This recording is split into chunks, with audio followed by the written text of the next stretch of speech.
एक बार की बात है। एक गांव में एक ब्राह्मण रहता था। वह सुबह उठता, नहाता, पूजा करता, खाना खाता और फिर सो जाता था। उसके पास किसी भी चीज़ की कमी नहीं थी। एक बड़ा खेत, खाना पकाकर देने वाली एक सुंदर सी पत्नी और 2 बच्चों का अच्छा परिवार था। सब कुछ होने के बाद भी ब्राह्मण के घर वाले एक बात से बहुत परेशान थे।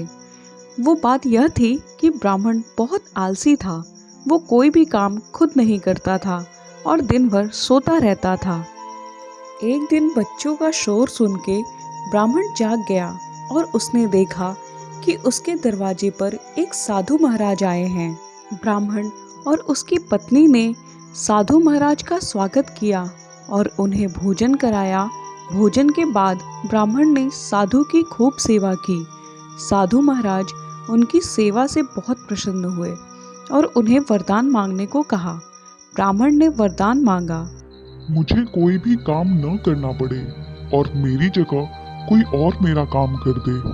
तब साधु उसे वरदान में एक जिन देते हैं और साधु साथ में यह भी कहते हैं कि जिन को हमेशा व्यस्त रखना। अगर उसे काम नहीं दिया तो वो तुम्हें खा जाएगा। वरदान पाकर ब्राह्मण मन ही मन बहुत खुश हुआ और साधु को आदर के साथ विदा किया। साधु के जाते ही वहाँ एक जिन प्रकट हुआ। पहले तो ब्राह्मण उसे देखकर डर जाता है, लेकिन जैसे ही वो ब्राह्मण से काम मांगता है तब ब्राह्मण का डर दूर हो जाता है और वो उसे पहला काम खेत जोतने का देता है। जिन वहाँ से गायब हो जाता है और ब्राह्मण की खुशी का ठिकाना नहीं रहता। कुछ ही देर में जिन फिर आ जाता है और बोलता है कि खेत जोत दिया, दूसरा काम दीजिए। ब्राह्मण सोचता है कि इतना बड़ा खेत इसने इतनी जल्दी कैसे जोत दिया। ब्राह्मण इतना सोच ही रहा था कि जिन बोलता है, जल्दी मुझे काम बताओ, नहीं तो मैं आपको खा जाऊंगा। ब्राह्मण डर जाता है और बोलता है कि जाकर खेतों की सिंचाई करो। जिन फिर वहाँ से गायब हो जाता है और थोड़ी ही देर में फिर आ जाता है। जिन आकर बोलता है कि खेतों की सिंचाई हो गई, अब अगला काम बताइए।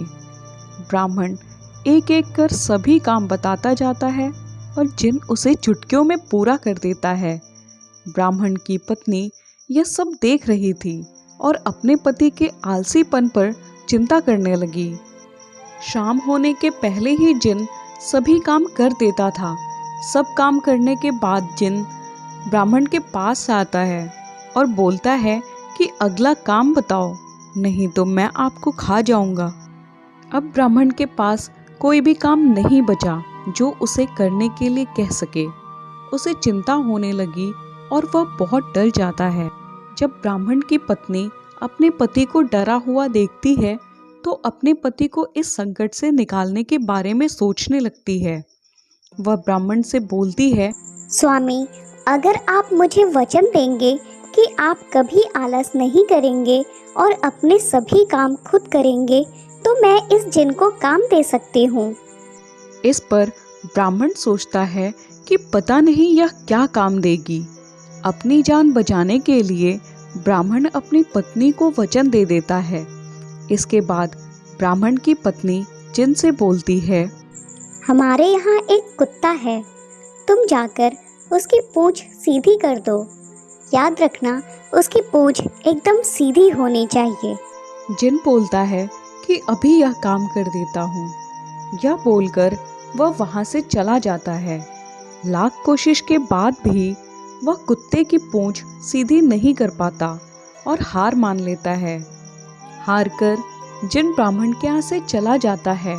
उस दिन के बाद से ब्राह्मण अपने आलस को छोड़कर सभी काम करने लगता है और उसका परिवार खुशी खुशी रहने लगता है। हमें कभी भी आलस नहीं करना चाहिए। आलस करने से हम मुसीबत में फंस सकते हैं। इसलिए हमें आलस छोड़कर अपना काम खुद ही करना चाहिए।